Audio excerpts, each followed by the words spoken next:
Bueno, buenas noches. Una vez más con Diálogos al Café Marcos Escudero. Hemos escogido un tema que creo que es interesante para analizar y entender el fenómeno político que está pasando en nuestro país desde el surgimiento del movimiento al socialismo, el liderazgo de Evo Morales, y hemos invitado a George Comadina a que nos haga el comentario a la presentación, y él también ha trabajado en el pasado algunos temas desde el ámbito sociológico. George es senador de la ciudad, del departamento de Cochabamba, quien nos ha, por Comunidad Ciudadana. Adelante, George. Muy buenas noches, muchas gracias por esta invitación. Me da mucho gusto compartir con ustedes con algunos comentarios a la intervención de Fernán. Efectivamente, no es fácil liquidar toda una discusión política, académica, ideológica, muy vasta en torno a la pregunta ¿qué es el MAS? ¿Cuál es su característica? Hacerlo en 30 minutos o un poco más ciertamente no es fácil. Esta pregunta, ¿qué es el MAS y a dónde va el MAS? Ha provocado mucha polémica en Bolivia, ¿no? Y es posible que hoy no podamos resolver esta discusión. Tendríamos que recuperar los múltiples puntos de vista que se han elaborado sobre el MAS, los estudios históricos, antropológicos, políticos, para tratar de hacer un estado de arte y poder remarcar cuáles han sido las interpretaciones y son las interpretaciones fundamentales. Pero hay algo que sí sabemos del MAS, de este extraño animal político, que no sabemos si es un hipogrifo, un centauro, un ornitorrinco, por la diversidad y la complejidad de características que tiene.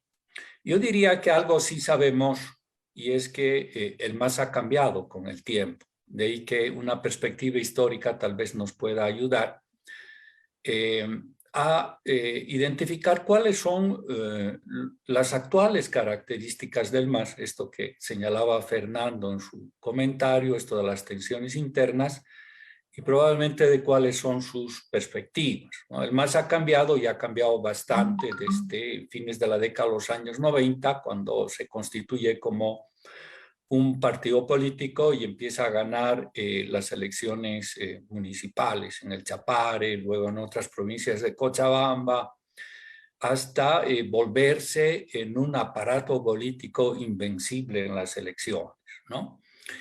Una primera fase, entonces, sería la que va desde su fundación hasta el año 2005, cuando gana la elección nacional con mayoría absoluta, rompiendo de esta manera una lógica previa de coaliciones o alianzas partidarias o de partidos que no alcanzaban, apenas alcanzaban un tercio de la votación. Esa es una primera fase. Ahí hay algunas características que ya no existen en el MAS, ¿no? Un segundo momento es el pequeño interregno que hay entre el año 2006, cuando se posiciona en enero Evo Morales, y la realización de la Asamblea Constituyente y la aprobación luego en febrero del 2009 de la nueva Constitución Política del Estado. El MAS tiene el gobierno, pero todavía no tiene verdaderamente el poder. Los sucesivos gobiernos de Evo Morales harían una tercera fase hasta el año 2019, cuando el MAS sufre una crisis que ya todos ustedes conocen, está aparentemente destrozado, pero al cabo de un año y medio logra reconstituirse con nuevo liderazgo. Ahora tenemos un MAS que lleva un candidato que no es Evo Morales, y eso es más que significativo, que aparentemente tiene contradicciones insalvables en su seno, veremos después eso, pero es un partido, un movimiento político que controla el Estado, ¿no? Controla todos los órganos, todos los niveles del Estado, tiene mayoría en la Asamblea Legislativa, el Poder Judicial está cooptado por el MAS, instrumentalizado por el MAS. Lo propio sucede con el órgano electoral y, por supuesto, tiene un poder territorial extenso, ¿no? Que se refleja en el control territorial de la mayoría de los municipios de provincia en Bolivia, ¿no? Entonces, ha ido cambiando el MAS y hoy ya no es el mismo MAS de los primeros años después de la nueva Constitución, y habría que tratar de pensar cuáles son estos rasgos novedosos en el MAS, ¿no? Aquellos rasgos que pueden ayudarnos a definir qué soy, porque efectivamente ha sufrido muchas transformaciones en todos estos años y qué elementos del MAS, digamos, originales, se han mantenido como constantes a lo largo de todo este tiempo.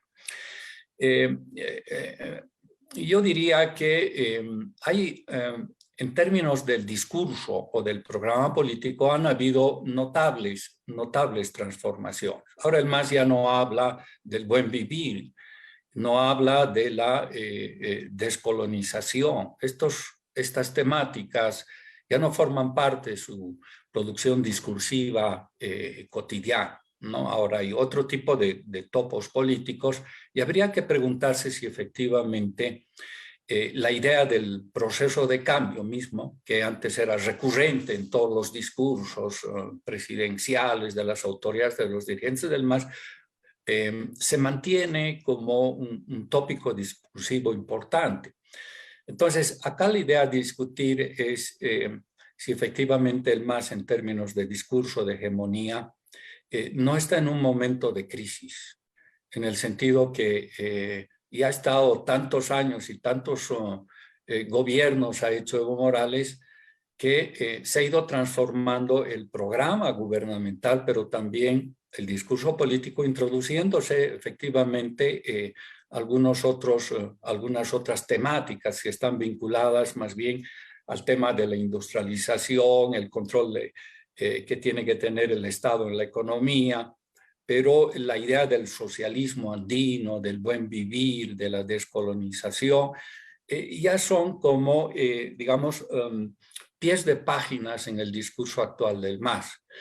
Y veo ahí que hay una especie de defecto en su capacidad de interpelar, sobre todo en las ciudades, en las clases medias que se unieron al proyecto del MAS en las primeras elecciones, pero que hoy parecen estar confrontadas al MAS. Entonces habría un momento de inflexión hegemónica, ideológica y discursiva en el MAS. Un segundo tema que es interesante discutir es si el MAS puede seguir sobreviviendo sin Evo Morales como el líder absoluto, ¿no? Efectivamente, la figura de Evo Morales fue importantísima en la génesis, en la construcción del MAS. Evo Morales era representativo en el sentido de que la mayor parte de los habitantes de Bolivia, de los ciudadanos, de los votantes, se identificaban con él, ¿no? Evo Morales era una especie de representación suya y este fue lo que le dio una efectividad muy, muy grande al discurso del movimiento al socialismo.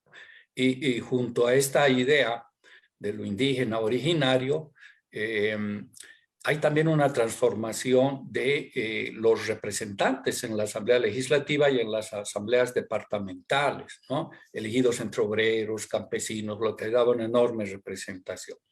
Sin embargo, ahora el MAS no está a la cabeza de Evo Morales, tiene otro candidato, ha elegido otro candidato y hay alguna interpretación que dice que ya terminó el ciclo político de Evo Morales y que este tiene capacidades de regeneración interna y puede sustituirlo, ¿no? Entonces, Arce y Choquehuanca serían algunas expresiones de ese proceso de renovación, que se entiende, algunos entienden de que se trata de un proceso de renovación democrática interna. Yo discuto mucho esa posibilidad. Bueno, un otro elemento que me parece importante son este tema de las contradicciones, las tensiones internas al interior del movimiento al socialismo, ¿no? efectivamente ya no hay una conexión absoluta entre el poder social del MAS y el poder gubernamental. Parece tener estas dos cabezas. Y esto es algo novedoso en el MAS, porque a diferencia de los partidos políticos tradicionales que quieren sumar votos en sus campañas electorales y proceden por una lógica de agregación, lo característico del MAS, y lo sigue siendo todavía, y esto es tal vez lo más importante, es que hay una conexión entre lo social y lo político, ¿no? El poder territorial del MAS, el poder de los sindicatos campesinos, de las organizaciones, este poder territorial, hace que el MAS esté profundamente enraizado, ¿no?, en estas organizaciones de características sindicales, que claro, tienen un sistema complejo de sanciones, de recompensas también, y es desde ahí donde se construye el poder político. Pero la otra cara de esta acción social que se expresó el 2000 al 2005 bajo una modalidad de movimientos sociales, es que hay una codificación de estas formas de acción colectiva sociales hacia el campo político, ¿no? Hacia el campo político, es decir, el MAS como partido político ha codificado estas demandas sociales, económicas, culturales, identitarias,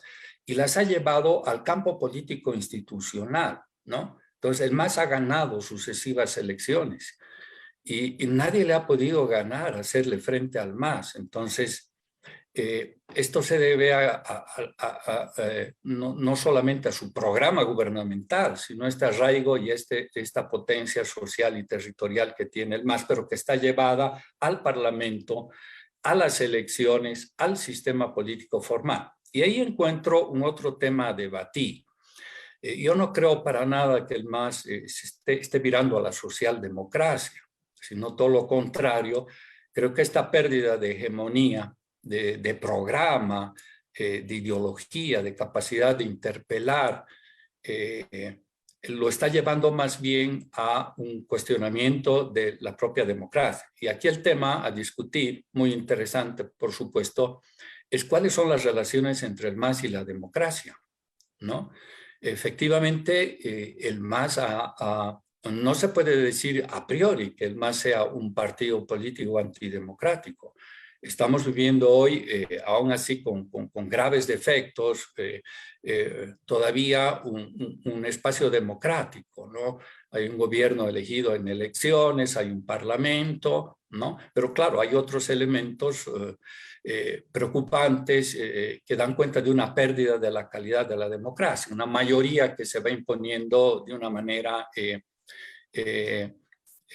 digamos, antagónica a las minorías, ¿no? Se hace prevalecer una mayoría sin pensar en las minorías, ¿no? El 45% de votantes del país. Entonces, hay una otra concepción de la democracia en el MAS, de una democracia iliberal, ¿no? Pero no hay tampoco una confrontación directa hasta ahora sobre el sistema, en torno al sistema político democrático. Entonces, este es un tema que sería interesante discutirlo. Y termino con algo que me parece también importante, es esto de las tensiones, de las contradicciones al interior del MAS actualmente, que no es que en el pasado no las había, sino que ahora han cobrado, digamos, se han encarnado en otros líderes o dirigentes, ¿no? Siempre hubieron antagonistas al interior del MAS con relación a Evo Morales, ¿no? Filemón Escobar, Alejandro Almaraz, Pazzi y otros dirigentes, pero que fueron rápidamente neutralizados al interior del partido. Tenemos ahora entonces otra serie de contradicciones y de tensiones que parecen ser de otra naturaleza. Pero hasta ahora no podemos decir que son confrontaciones ideológicas, ¿no?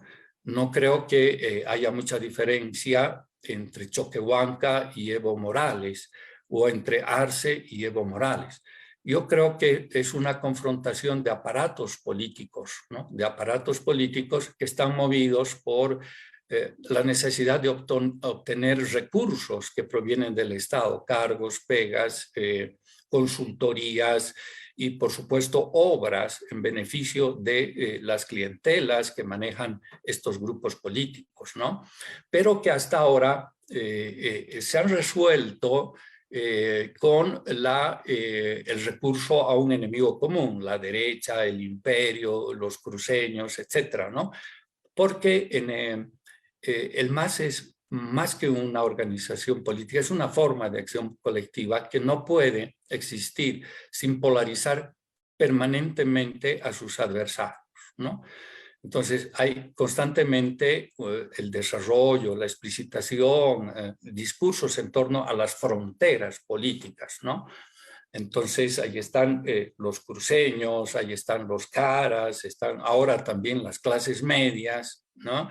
Los propios invitados, no militantes del MAS al interior del partido. Entonces un paroxismo de la polarización sin el cual el movimiento al socialismo no podía existir. Y esa es finalmente la ideología del MAS.